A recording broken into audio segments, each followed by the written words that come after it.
Salut tout le monde, j'espère que vous allez bien. Dans le fond, on a tellement aimé cet épisode-là qu'on a voulu le partager dès qu'on a fini de l'enregistrer.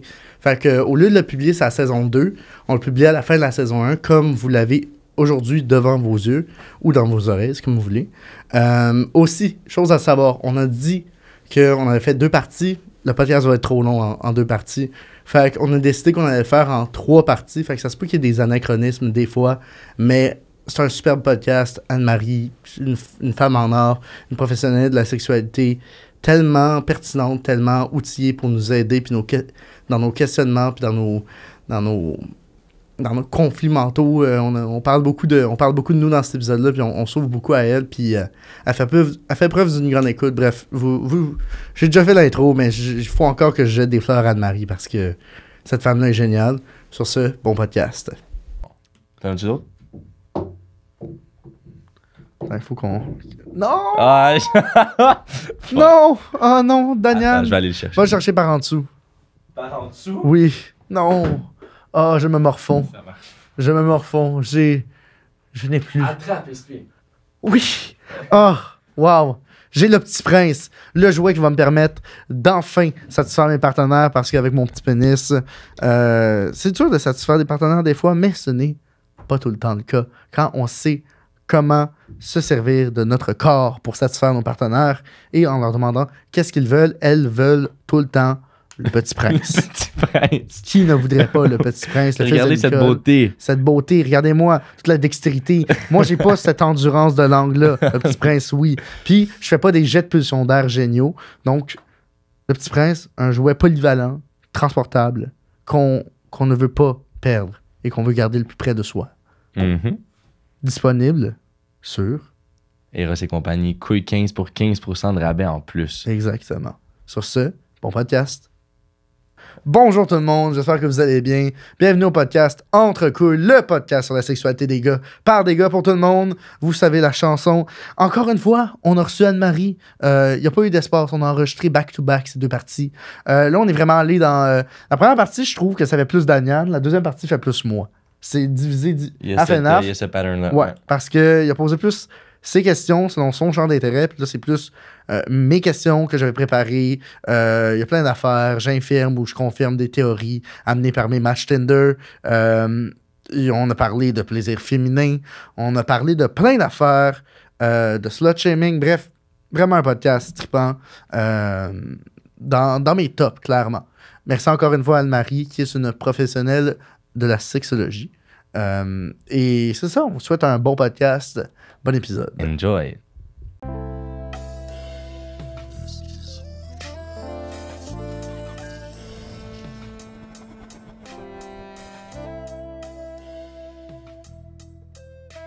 Ouais. Et par rapport à ça, est-ce qu'il y a des fantasmes plus communs? Genre, c'est quoi les fantasmes les plus communs chez les femmes versus les hommes? Ah ouais, c'est une bonne question. Ah, j'ai des listes de ça. Je l'ai pas sur le bout de mes doigts. Je sais que chez les femmes, on va parler beaucoup d'uniformes. On va parler de coucher avec une personne du même sexe.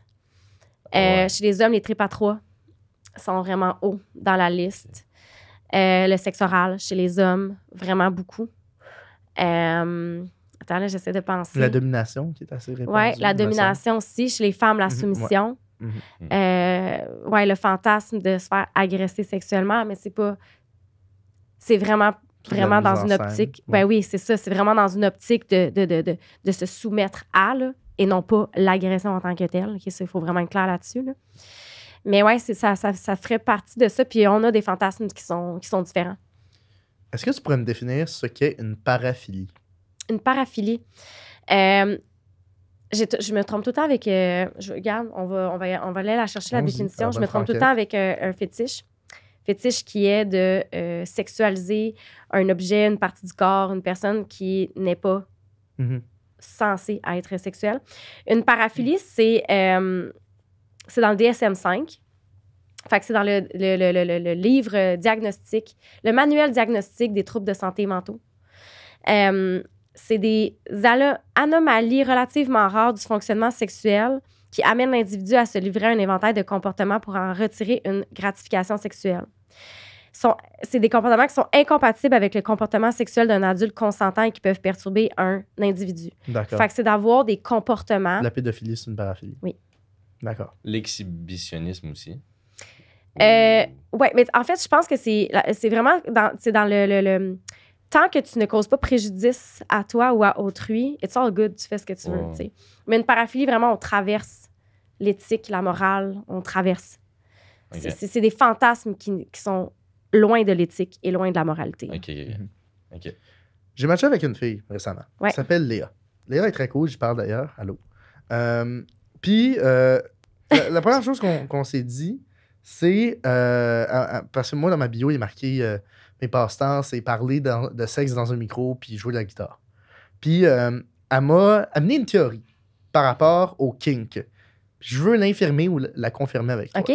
Selon elle, vous savez quoi? Je vais même aller chercher le message. Le kink, c'est un fétiche, soit dit en passant. Oui, d'accord. Mais sa théorie, je veux quand même l'élaborer parce que je la trouve quand même intéressante. OK. Shout-out Léa. Shout-out Léa. Attends. Selon elle, les kinks, c'est juste la révélation d'un secret qu'on a réprimé. Ouais. Nos fantasmes se bâtissent à travers nos expériences, à travers différentes programmations, croyances qu'on va avoir. Fait que, oui, mettons Freud, quand on est dans la psychanalyse, va dire justement que le fantasme est inconsciemment quelque chose qu'on a développé à l'enfance ou plus jeune ou peu importe. Regarde, c'est pas compliqué, là. Je t'ai dit, les femmes tripent sur les hommes qui ont des uniformes. Ça vient de où, ça?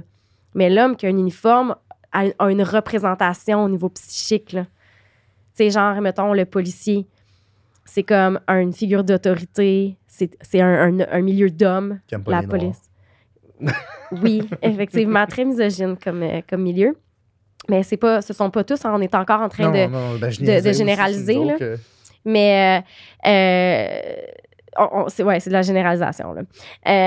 On entend beaucoup de choses. Hein, fait que là, on fait ça souvent avec des groupes de personnes. Si, mettons, une personne dans le groupe fait quelque chose, on généralise. Maintenant, tout le groupe fait ça. Mm-hmm. Mais on le fait moins avec les personnes blanches. Effectivement. Fait que, en tout cas, fait que, j'étais où là? Ah oui, fait que, tu sais, l'uniforme représente l'autorité, représente la masculinité, fait que l'inconscient, c'est comme le fantasme de la masculinité. Le trip à 3, par exemple, ça va être toutes les possibilités, l'abondance. Fait qu'on est comme dans une représentation de. Fait que oui, ça peut être des petits trucs qui sont refoulés. Pas tout le temps, là. Puis ce qu'elle a avancé aussi, c'est aller plus loin. Je ne sais pas. Je ne porte pas de jugement par rapport à ça. Je resterai neutre. Selon, c'est dire les personnes chez qui le fantasme est de dominer violemment, ce serait une révélation de leur misogynie. Il faut faire attention avec ça parce que puis il y a beaucoup de gens qui se sentent coupables, honteuses d'avoir les fantasmes qu'ils ont parce que des fois, il y a comme un clash avec tes valeurs. Puis là, tu fais comme « attends une minute, moi, je suis super féministe. Dans le fond, j'aime ça me faire dominer au lit. » Tu sais? Fait que là, tu te dis « Est-ce que, dans le fond, je suis pas féministe? » Là, tu te remets en question dû à tes fantasmes. Fait que ça, il faut vraiment faire attention avec ça. Moi, je pense que la sphère intime est une sphère où on peut se permettre des choses qu'on ne se permet pas dans d'autres sphères de notre vie. Puis qu'il ne faut pas commencer, là, si ça ne cause pas préjudice à toi ou à autrui, commencer à se psychanalyser, se suranalyser. Je veux dire, si tu ne fais pas de mal à personne puis tu ne te fais pas de mal à toi-même, tu peux bien avoir les fantasmes que tu veux. Tu peux bien être pas féministe au lit si tu veux pas l'être. Regarde, c'est une sphère de ta vie. Ça ne te définit pas en tant que personne. Donc, il faut faire attention avec ça. Ouais. Je vais rétorquer... je vais y jaser éventuellement, puis je vais remettre les points sur les i. C'est un conflit intérieur qui est vraiment difficile à gérer pour moi, là, vraiment difficile. Parce que, genre, mes fantasmes, souvent, en fait, vont contre mes valeurs dans la vie de tous les jours. Mais c'est vraiment difficile à gérer parce que Je veux dire, dans les deux cas, c'est sous-conscient. Les valeurs, ce qui t'amène à réagir, c'est souvent profond, tout comme les fantasmes. Fait que c'est comme un conflit très profond que j'ai tout le temps eu la misère à gérer. Mm-hmm. Plus tu vas accepter que dans cette sphère-là de ta vie, tu portes des chapeaux qui sont différents, mieux tu vas faire la paix, en fait, avec ça. Je pense aux gens qui pratiquent le BDSM, par exemple, puis qui sont vraiment dedans. Là, le BDSM, c'est un éventail là, de possibilités, de vanille à vraiment pas vanille. Mm-hmm. Puis, ces gens-là se donnent cette permission-là dans leur vie sexuelle. Pourquoi pas, l'instant d'un moment? Pourquoi pas? Mm-hmm. Ça change quoi sur ta personne? Quand tu sors de la sphère sexuelle, tu pourras être d'une autre façon.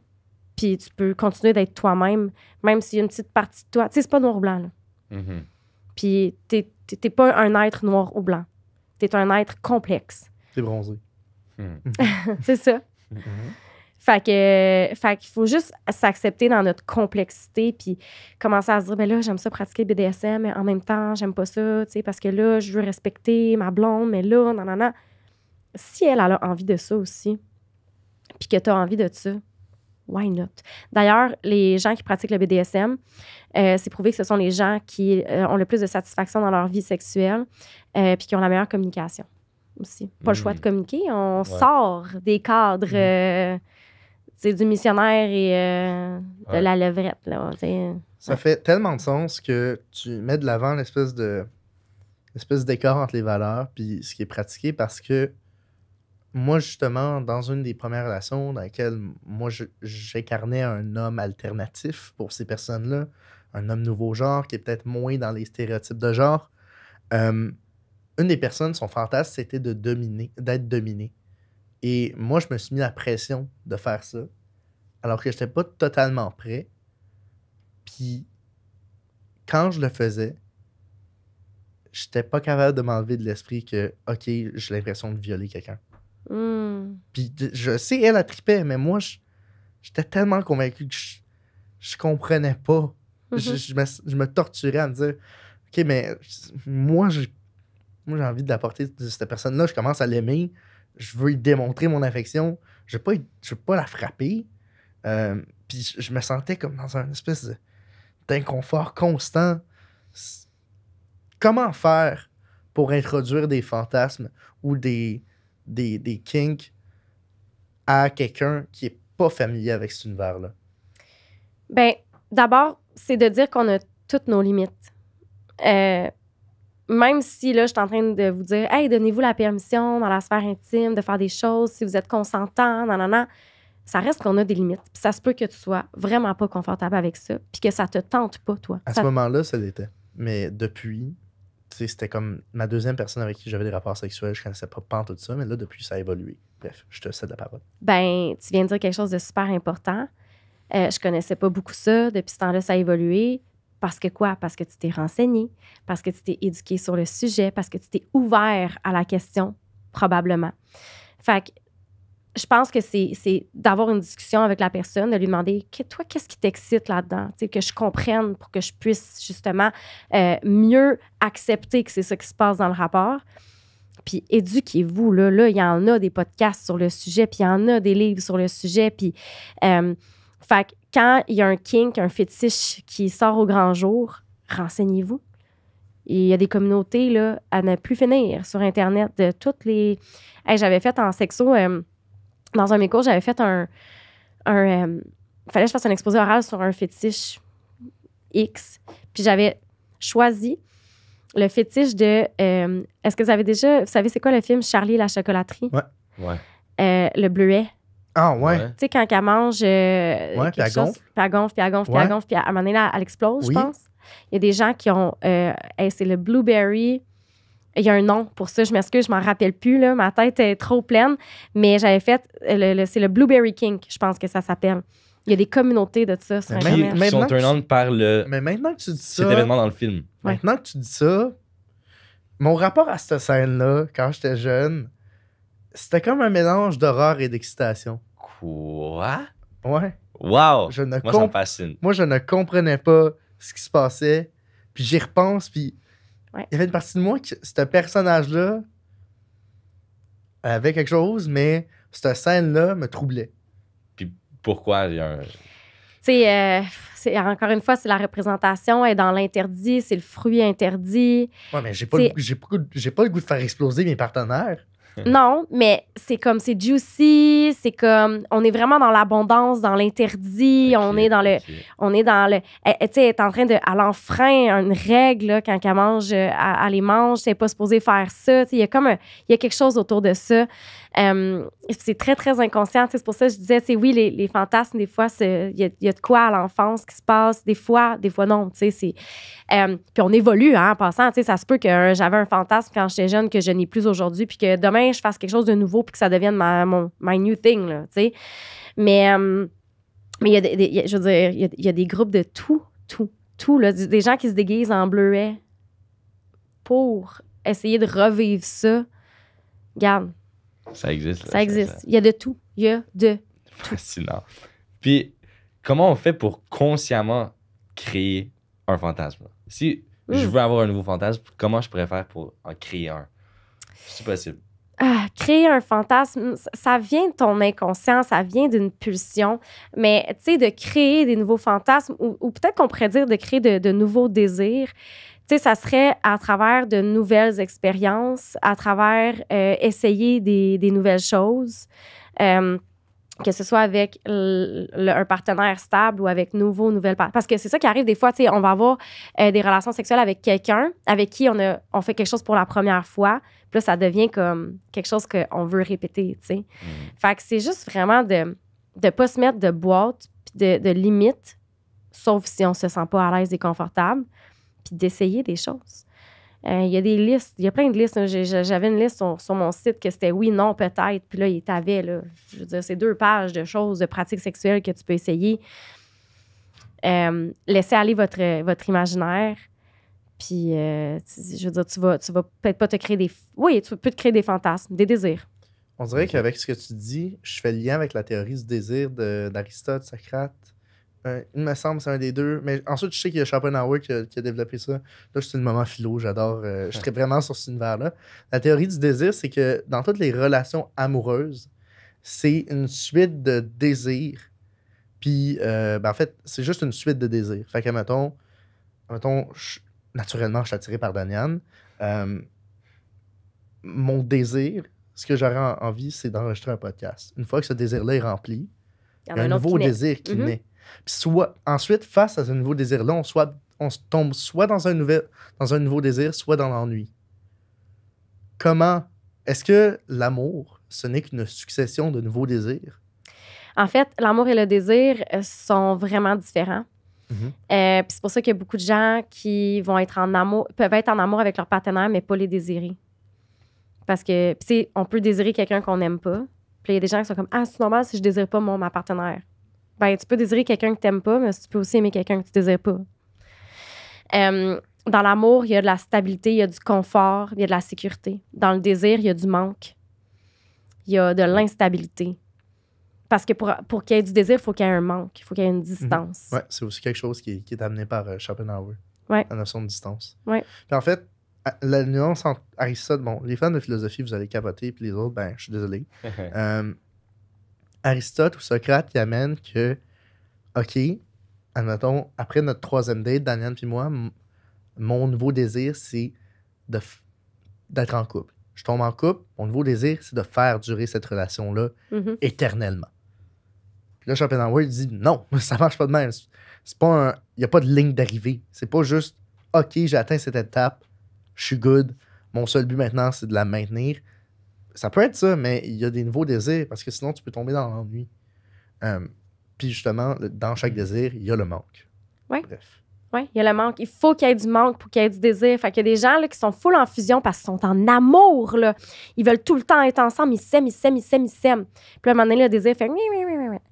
Ben, créer de la distance, du manque. Puis c'est qu'à travers cette distance-là que tu vas voir l'autre pour la personne en entière qu'elle est, puis que tu vas pouvoir te mettre à la désirer, justement, puis à l'apprécier dans son individualité. Puis c'est là que tu vas avoir envie de fusionner c'est qu'à travers ce que tu peux observer de l'autre, que tu peux vouloir l'autre.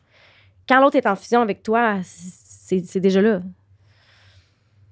Fait que le désir sexuel naît dans la distance et le manque.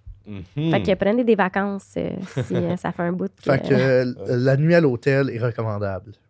Écoute, en fait, non, c'est plus de garder son individualité dans la relation. Ouais. T'es 2 personnes, puis la troisième entité, c'est la relation. Ouais. J'adore. Et moi, j'ai une autre question que j'ai notée au cours de la conversation, c'est est-ce que, ça n'a pas vraiment rapport avec ce qu'on vient de parler, mais est-ce que la honte, c'est une émotion addictive? J'avais vu ça à quelque part.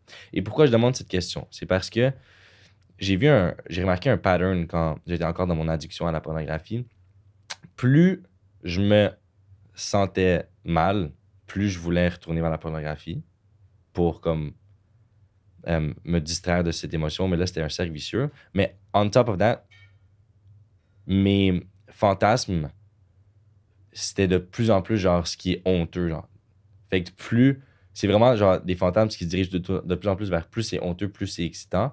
Et là, je suis allé voir sur des sites qui expliquaient comme, puis c'était plein de scientifiques, puis ils parlaient de tout ça, puis ils disaient que la zone du cerveau dans laquelle on ressent la honte, c'est une zone similaire à quand on est accro à quelque chose. Donc, quand il y a une addiction. Ça, je n'étais pas au courant de ça. Mais on dirait que moi, j'ai envie de te dire que la honte, c'est un symptôme de l'addiction. Puis puis ça serait comme un cercle vicieux parce que... Ouais, parce que là, tu ressens la honte, mais là, c'est comme, tu vas aller retester, voir, je vais-tu me sentir... C'est de repousser ce qui te fait sentir honteux tout le temps pour aller valider ce sentiment-là, puis dire, dans le fond, tu sais, je peux aller plus loin encore, je peux aller plus loin encore. C'est l'impression que ça me donne. OK. Je suis pas familière avec ça, mais ça m'intrigue ce que tu dis. C'est sûr, je vais aller lire là-dessus. Cool. Tu sais, la honte fait vraiment beaucoup partie de notre sexualité. Comme vraiment beaucoup. Puis l'affaire, c'est que on repousse beaucoup de limites, justement, avec les tabous, tout ça. Tu sais... les discours qui circulent sur la sexualité, puis comment on nous l'amène quand on est jeune. Tu sais, tantôt, tu parlais là, de la porno, j'ouvre une petite parenthèse, mais des gens sur la plage. Tu sais, là, toi, tu vois, t'es jeune, là, tu vois des adultes faire ça. À qui tu vas penser en premier? Tes parents. Tes parents, là. Puis là, t'es comme, aïe, aïe, mes parents font ça, je suis pas au courant. C'est animal au bout, là, quand tu vois ça, là, au début, là. Puis là, tu te dis, ah, mais... Puis c'est des scénarios dans lesquels t'es inconfortable parce que t'es sur la plage, le monde y marche, puis tu te dis, mes parents pourraient être ces gens-là. Mais, fait que dès qu'on est jeune, il y a tellement de honte qui tu sais, tu devais regarder ça, tu devais te dire, ça n'a pas de bon sens, là. En fait, moi, je me disais, aïe, aïe, ça existe du monde de même. C'est donc bien bizarre. Je faisais pas le comparatif avec mes parents parce que j'imaginais pas mon père démolir l'intérieur de ma mère comme le dos le faisait. C'était vraiment c'était un chantier de construction. Il démolissait. Ouais. J'ai jamais vu des actes avec une telle véhémence. Fait que je faisais pas le parallèle, mais je pense que c'était justement, je trouvais que c'était violent. Je trouvais qu'il y avait comme une agressivité là-dedans qui me faisait peur. Tu veux pas imaginer tes parents en train de faire ça, mais il y a plein d'enfants qui voient ça puis qui sont comme... qui pognent un 2, là. Un 2 minutes, là. Fait que... Tout ça pour dire que, tu sais, la honte, elle fait vraiment partie... Elle fait partie de l'éducation à la sexualité, là. Direct en partant, là. Tu sais, je veux dire, on fait des peurs, là, avec les grossesses non désirées, les ITSS, si ça. Fait que ça fait vraiment partie de notre vie, notre sexualité, puis il faut travailler ça à fond la caisse. Puis moi, je pense que c'est un symptôme de l'addiction, la honte. Puis que c'est comme, il y a quelque chose d'interdit là-dedans, il y a personne qui t'en parle à personne, tu vas tester tes limites, voir est-ce que ça file pire ou ça file mieux ou jusqu'où tu peux aller, c'est comme tu t'auto-testes un peu là-dedans. Puis c'est ça l'addiction, tu sais, il y a des escalades parfois. Comme je disais tantôt, c'est un plus petit pourcentage au niveau de la pornographie, mais ça peut quand même arriver. Une affaire qu'on m'a souvent répétée, c'est que c'est pas la taille qui compte, c'est comment on s'en sert. Mais maintenant que j'ai une vie sexuelle active, je me demande vraiment qu'est-ce qu'on peut faire de... Il y a juste, dans la pénétration, pas mal juste le va-et-vient qui est une option, de ce que je comprends.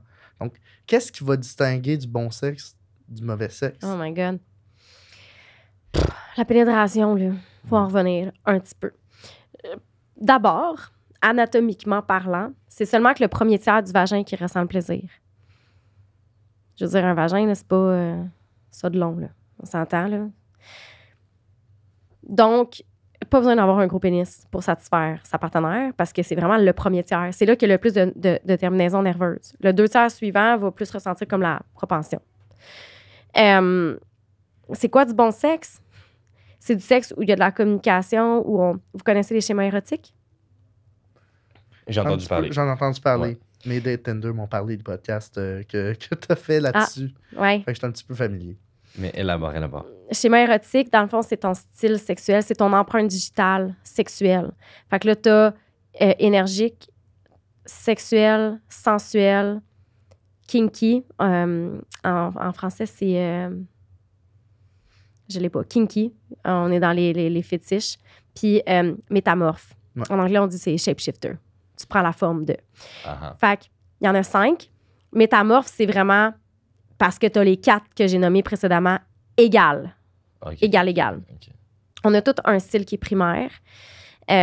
Énergique, c'est des gens qui vont être plus dans l'appréhension, qui vont vraiment être comme dans les sons, ça va les exciter. Le toucher très délicat. Si tu vas trop vite vers ces gens-là, ils vont se refermer. On est plus dans une spiritualité.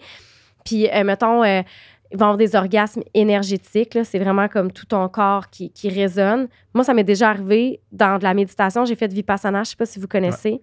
Fait que 11 jours de méditation dans le silence. Tu te lèves à 4 heures du matin, tu te couches à 9 heures le soir, mais tu as médité 16 heures de temps dans ta journée. Wow. Tu n'as pas accès à ton téléphone, de musique, de lecture. Tu peux rien faire. Genre, tu étais là puis tu fais juste être. Wow.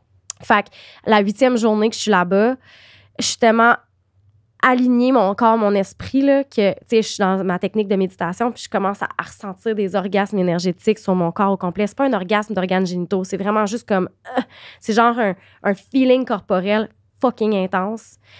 Puis les gens qui croient pas à ça, je vais vous dire, ben, est-ce que vous avez des orgasmes la nuit? Ben... Je sais pas. C'est pas... Pas au point de des orgasmes la nuit? Ouais. Genre, des orgasmes nocturnes. Des wet dreams? Ouais. Non, ça m'est jamais arrivé. Ah ouais? Jamais eu ça. Ben, en tout cas, moi, ça peut m'arriver d'avoir des orgasmes la nuit, mettons dans un rêve ou peu importe. Fait que, puis je me suis pas touchée, là. Tu sais, ça arrive. Il y a beaucoup de monde qui le vivent, là. Fait que ça, c'est la personne énergique, tu sais, elle va vraiment être là-dedans. Comme les orgasmes plus énergétiques. Après ça, tu as la personne sensuelle qui, elle, va vraiment être dans tous ses sens. Fait qu'elle peut être vraiment turn-on par beaucoup de choses, mais turn-off aussi par beaucoup de choses. Ce sont les gens pour qui le hamster, il roule le plus dans la tête. Genre, t'es sur le bord d'avoir un orgasme, mais là, il y a un bruit. Fait que là, le sens de l'audition. Bon, là, t'es plus dans ton orgasme. Ça sent quelque chose. Les odeurs vont te turn-on, mais les mauvaises odeurs vont te turn-off aussi. Tous les sens. Toi, là, c'est le chemin pour te rendre à l'orgasme qui te fait triper, plus que l'orgasme en tant que tel, à la limite. Sexuel, c'est genre la personne qu'on glorifie, là, on voit la sexualité de cette façon-là dans la société. Organes génitaux, de 0 à 100, parce que tu vois ta partenaire tout nu, t'es comme, OK, là, j'ai envie. L'orgasme est le but ultime. Ce sont les gens qui ont le plus de difficultés à s'adapter aux autres types de schémas. Parce que pour eux, c'est comme, je comprends pas, on a eu un orgasme, on est supposé être satisfait. Mais la personne sensuelle, elle est comme, ouais, mais moi, c'était le chemin pour me rendre. Uh-huh. Alors que la personne sexuelle est comme, elle va direct, on prend pas de détour, là. C'est comme ça que tu atteins l'orgasme, c'est comme ça que j'atteins l'orgasme, c'est ça qu'on fait. Tu as la personne kinky. Elle, cette personne-là, elle va être vraiment plus dans, ça peut être au niveau physique ou psychologique, de la domination, soumission, BDSM, tout ce qui est accessoire, etc. Puis tu as métamorphe qui est tout ça. Ouais. Fait que, c'est quoi la question du début? Comment avoir du bon sexe. Oui, merci, parce que je l'avais oublié. Fait que, je parle beaucoup, hein? Non, j'ouvre bien des parenthèses. C'est tellement intéressant, ouais. Puis moi, je veux t'écouter, fait que j'essaie de m'empêcher de faire des parallèles, mais je me demande lequel suis-je, mais je le savais déjà un petit peu. Fait que je suis good. Toi, Daniel, par curiosité, c'est quoi? Un mix de 3. T'as kinky, sensoriel, puis sexuel. OK. Est-ce que c'est possible? J'imagine d'être un mix de... Oui, ben oui, absolument. Ok, c'est ça. Je sais pas lequel entre les trois est plus fort. Moi, je sais que je suis 100% métamorphe. Ouais, ça, moi aussi, je le savais dès le début. Là, tu m'en as parlé. Là. Je suis une boîte à outils vivante. Ouais. C'est ça. Non, mais je suis un gros caméléon en général, dans tout. En Mm. général. Peut-être que tu n'as jamais expérimenté c'est quoi l'énergétique. Fait que là, pour l'instant, tu me nommes ça comme tu sais, moi, celui-là, je le suis pas. Peut-être que tu es shapeshifter, puis que la fois que tu vivrais quelque chose dans une expérience dans ce style-là, là, tu changerais peut-être d'avis. Mais va voir le documentaire Sex, Love and Goop sur Le Netflix. groupe, c'est ce que tu parlais au début. Okay. Oui, on s'en est parlé. Ouais. Je sais pas si on enregistrait quand on... Non, off avant. cam. C'est Ouais. ça. Sex, Love and Goop. Incroyable documentaire. C'est Jayama qui a inventé les schémas érotiques. C'est une sexologue clinicienne. Ça fait genre 15 ans qu'elle a des clients, puis elle a vu que ça revenait. Puis on voit un homme au début que lui, il se disait pas du tout énergique. Puis il y a un orgasme énergétique on cam. Puis comme, je souhaite ça à tout le monde, là. Je savais pas que je pouvais vivre ça. Là. Je pense que j'en ai déjà vécu, mais l'affaire, c'est que c'était dans un état de conscience altéré. J'étais gelé. OK. Puis là, c'était hallucinant. Mais est-ce que la capacité d'avoir ça dans un état de conscience altéré me permet de considérer que je check l'orgasme, le profil énergétique? Why not? OK, cool. Ouais. On se mettra pas de limite là-dessus. All right, cool. Ouais. Fait que... Donc, comment offrir du bon sexe? Ben, c'est de prendre conscience du style sexuel, de pas prendre pour acquis qu'il y a un script. On est beaucoup dans des scripts, là. Tu sais, les scripts sexuels, là, c'est entrée, repas, dessert. On est beaucoup là-dedans. On est très peu dans la communication. Les gens se déshabillent, font du sexe en silence, se rhabillent et font comme si de rien n'était. Ah! Quel ennui. Moi, je pense Quel à ça, ennui. ça me gêne. Je suis mal à l'aise. Pensez-y, là. On est là, on vit de quoi en silence. On sait pas personne si on a fait la bonne affaire. On pense que oui. Puis là, on se rhabille, puis c'est pas arrivé. Qu'est-ce que c'est ça? C'est weird, là. Pensez-y, là. C'est comme si vous faites une activité avec quelqu'un. Ben, Pas ça du- change le rapport que. C'est pas le même rapport que, mettons, moi, j'ai à la sexualité. Je pense qu'il y a certaines personnes qui ont des rapports différents aux miens à la sexualité, notamment ce rapport plus froid, distant. Je t'appelle, tu viens, on le fait, tu pars. Ouais. Moi, c'est pas ça mon approche. C'est pas ça mon rapport. Mais il y a des gens qui sont en couple depuis je sais pas combien de temps. Là. Je veux dire, j'avais des clientes, là, qui ont... Tu sais, j'avais des questionnaires. Je leur donnais des questionnaires à faire avec leur partenaire, puis ils étaient comme, shit, je savais pas, mais ça fait 8 ans qu'on fait ça, puis je savais même pas que, dans le fond, ils tripaient pas tant que ça, ou... Moi, je lui ai dit des affaires que je tripais pas tant que ça non plus, puis tout ça. Hey, c'est long, 8 ans, là, pour faire ça comme du monde, là. Fait qu'on parle pas assez. Hey, allez faire une activité en silence avec quelqu'un, faites comme si comme si c'était jamais arrivé après. C'est weird, là. Fait que pourquoi c'est différent avec le sexe? Au contraire, là, on partage de quoi? On est tout nus, là, ensemble, dans un lit ou peu importe, là. Puis, on veut se faire du bien, mais on se demande pas comment. C'est weird! Si je te fais un repas, là, avant de te cuisiner un repas, je vais te demander qu'est-ce que t'aimes puis qu'est-ce que t'aimes pas, là. Parce que j'ai pas envie que tu manges de quoi que t'aimes pas, là. Je veux pas te rendre allergique, là. Même chose dans la sexualité. Il faut se parler, là. Fait que ça c'est les bases d'une bonne sexualité. Puis après ça, t'es conscient qu'il y a plusieurs styles sexuels. Puis là, ben, c'est d'aller chercher comment est-ce qu'on peut arrimer nos différents styles. Parce que tu peux pas vraiment être incompatible tant que tu as une ouverture à travailler ta sexualité puis aller vers l'autre. Puis comment on peut faire ce test-là de comme on est quel type de schéma? Sur le site de Jayama, c'est eroticblueprints.com. OK. Il prend note. Il y a un test gratuit. Descendez un petit peu plus bas dans la page. Il y a un test gratuit, puis c'est un questionnaire de quelques questions.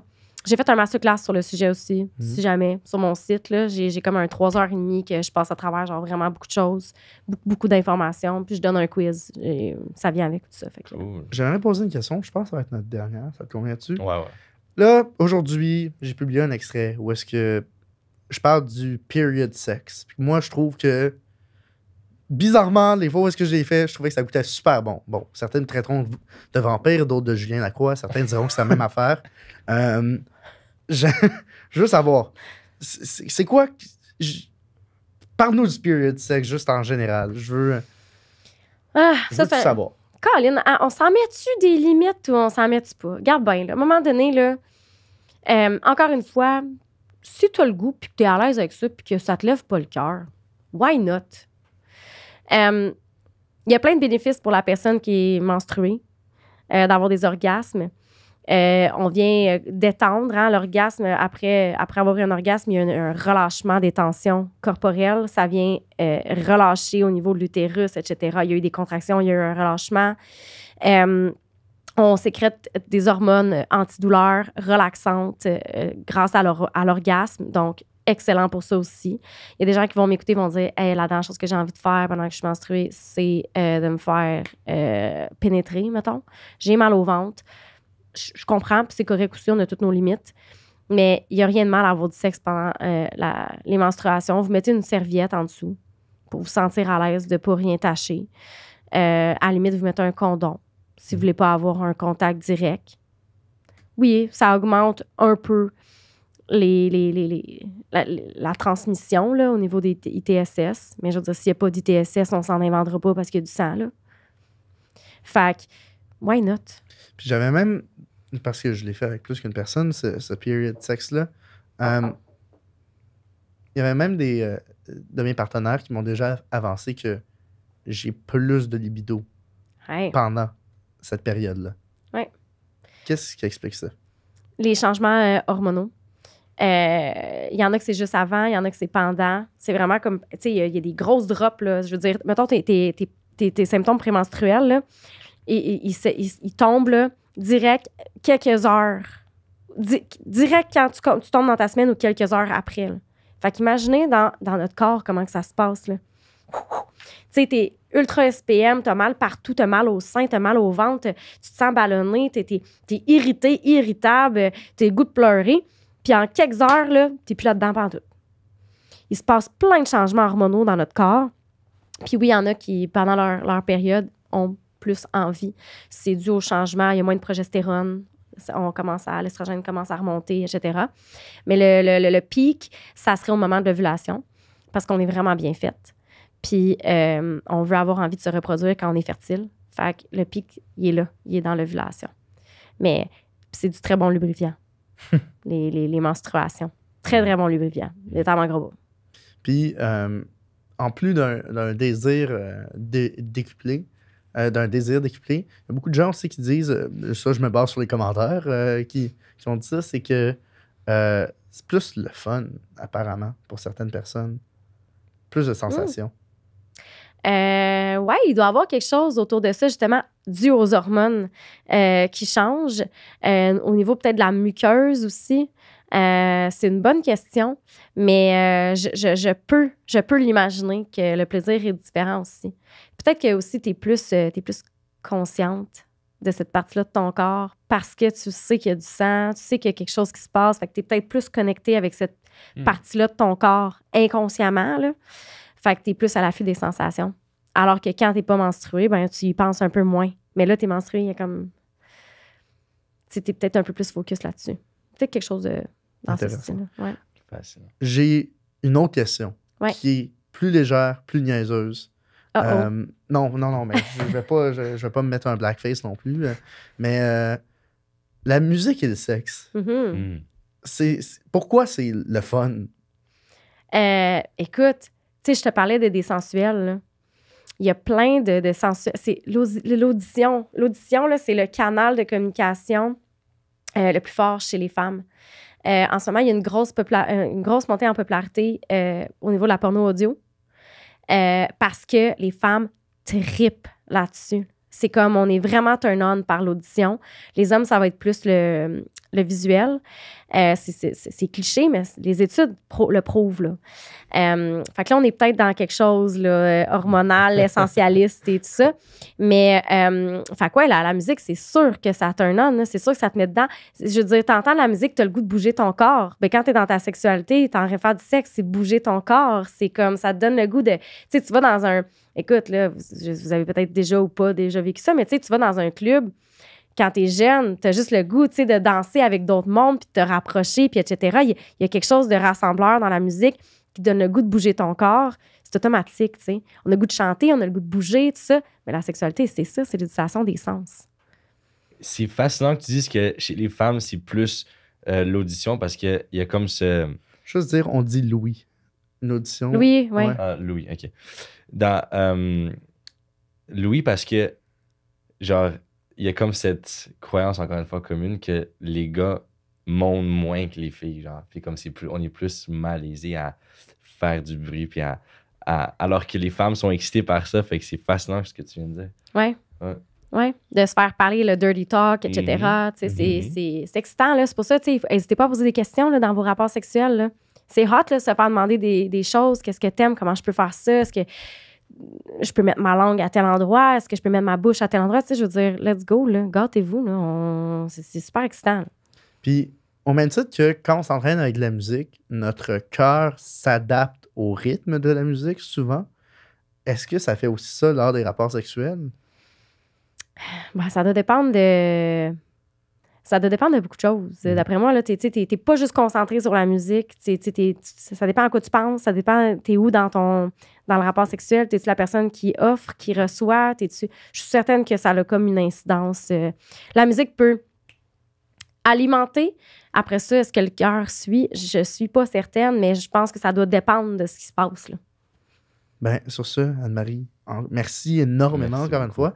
Parle-nous un peu de ton podcast qui va être sorti parce que nous, on va sortir ça dans quand même un petit bout. On va le sortir pour la saison 2.